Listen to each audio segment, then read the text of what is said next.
ভারত ও শ্রীলঙ্কার মধ্যে দুই ম্যাচের টেস্ট সিরিজ শেষ হওয়ার ঠিক পরই আফগানিস্তান দল ভারতের তাদের হোম গ্রাউন্ড হিসাবে ব্যবহার করে ভারতের বিরুদ্ধে 3 ম্যাচের দুর্দান্ত একটি টি-20 সিরিজ খেলতে আসবে। আর অবশেষে এই টি-20 সিরিজের জন্য ভারতের 15 সদস্যের দলও প্রায় নির্ধারিত হয়ে গেছে। তাই আজকের এই ভিডিওতে আমরা ভারত বনাম আফগানিস্তান টি-20 সিরিজ সম্পর্কে গুরুত্বপূর্ণ তথ্য জেনে নেব। কোন তারিখ থেকে শুরু হবে এই সিরিজ, 3টি ম্যাচের সম্পূর্ণ শিডিউল কি বলছে, কোন কোন ভেন্যুগুলোতে ম্যাচ অনুষ্ঠিত হবে, ভারতীয় সময় অনুযায়ী কখন থেকে ম্যাচ শুরু হবে, কোথায় দেখা যাবে লাইভ টেলিকাস্ট, আর এই সিরিজের জন্য ভারতের 15 সদস্যের সম্ভাব্য দলে কারা কারা রয়েছেন, অর্থাৎ ভারত বনাম আফগানিস্তান টি-20 সিরিজের সম্পূর্ণ আপডেট পেয়ে যাবেন এই ভিডিওতে। তাই ভিডিওটি অবশ্যই শেষ পর্যন্ত দেখবেন। ভিডিওটি ভালো লাগলে অবশ্যই লাইক ও শেয়ার করে দেবেন, আর চ্যানেলে নতুন হলে চ্যানেলটিকে সাবস্ক্রাইব করে বেল আইকনটি প্রেস করে রাখবেন। তাহলে চলুন আর সময় নষ্ট না করে প্রথমেই জেনে নেওয়া যাক এই সিরিজের সম্পূর্ণ শিডিউল, ভেন্যু এবং ম্যাচের সময়সূচি।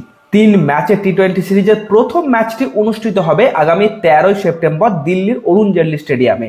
এরপর দ্বিতীয় ম্যাচটি খেলা হবে 15 সেপ্টেম্বর, এই ম্যাচটি অনুষ্ঠিত হবে দিল্লিতেই। এরপর 17 সেপ্টেম্বর অনুষ্ঠিত হবে সিরিজের তৃতীয় এবং শেষ টি-20 ম্যাচ, অর্থাৎ 3টি ম্যাচে দিল্লির অরুণ জেটলি ক্রিকেট স্টেডিয়ামে অনুষ্ঠিত হবে। এই সিরিজের জন্য দিল্লির অরুণ জেটলি স্টেডিয়ামকেই আফগানিস্তান দলের হোম গ্রাউন্ড হিসাবে বিবেচনা করা হবে।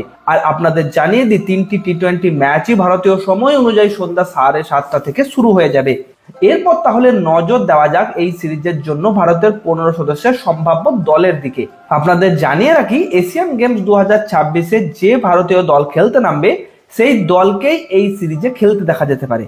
আর এই সিরিজ শেষ হওয়ার পর সরাসরি পুরো দলই এশিয়ান গেমস 2026-এর প্রস্তুতি শিবিরে যোগ দিয়ে দিতে পারে। তাহলে চলুন এক নজরে দেখে নেওয়া যাক ভারতের 15 সদস্যের দল।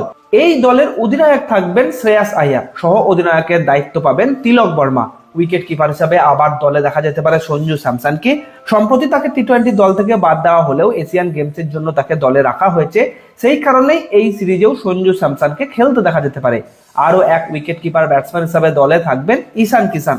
তারপর ওপেনার হিসাবে থাকছেন অভিষেক শর্মা, আর তরুণ ব্যাটসম্যান বৈভব সূর্যবংশীকেও এই টি-20 সিরিজে দুর্দান্ত পারফরমেন্স করতে দেখা যেতে পারে। অলরাউন্ডার হিসাবে শিবম দুবেকে দলে দেখা যাবে। এরপর পাশাপাশি অলরাউন্ডার হিসাবে থাকছেন আকসার প্যাটেল, আর ওয়াশিংটন সুন্দরও এই সিরিজের মাধ্যমে ভারতীয় টি-20 দলে কামব্যাক করতে চলেছেন। এরপর রয়েছে নীতিশ কুমার রেড্ডি।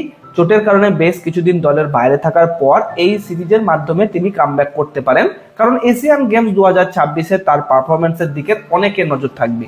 এছাড়াও চোট কাটিয়ে এই সিরিজের মাধ্যমে কামব্যাক করবেন বরুণ চক্রবর্তী। ব্যাকআপ স্পিনার হিসেবে থাকবেন রবি বিষ্ণই। পাশাপাশি চোটের পর হর্ষিত রানাও এই সিরিজে থাকতে পারেন। দলে থাকবেন বাঁ হাতি স্পেসার আকাশদীপ সিং, আর সবশেষে রয়েছেন ভারতের তারকা পেসার জসপ্রীত বুমরা। তিনিও এই সিরিজের মাধ্যমে কামব্যাক করছেন, কারণ এশিয়ান গেমস 2026-এর জন্য ভারতীয় দল এবার সম্পূর্ণ শক্তিশালী স্কোয়াড নিয়ে মাঠে নামতে চলেছে। তাই প্রায় সমস্ত গুরুত্বপূর্ণ খেলোয়াড়কে এই টি-20 সিরিজে খেলতে দেখা যেতে পারে। এরপর জেনে নেওয়া যাক ভারত বনাম আফগানিস্তান টি-20 সিরিজের লাইভ টেলিকাস্ট কোথায় দেখা যাবে।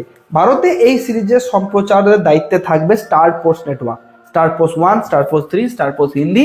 বিভিন্ন বিকল্প এইচডি চ্যানেলের মাধ্যমে বিভিন্ন ভাষায় এই সিরিজের ম্যাচগুলির লাইভ টেলিকাস্ট দেখা যেতে পারে। আর মোবাইলে দেখতে চাইলে আপনাদেরকে প্লে স্টোর বা অ্যাপ স্টোর থেকে জিও হটস্টার অ্যাপটি ডাউনলোড করতে হবে। অর্থাৎ ভারত বনাম আফগানিস্তানের এই 3 ম্যাচের টি-20 সিরিজ ঘিরে ক্রিকেট প্রেমীদের জন্য থাকছে দারুণ উত্তেজনা। তাহলে বন্ধুরা, এই ছিল ভারত বনাম আফগানিস্তান টি-20 সিরিজের শিডিউল, ভেন্যু, ম্যাচের সময় আর 15 সদস্যের সম্ভাব্য স্কোয়াড। আপনাদের মতে এই দলে আর কোন খেলোয়াড়কে সুযোগ দেওয়া উচিত, কমেন্ট করে অবশ্যই জানাবেন।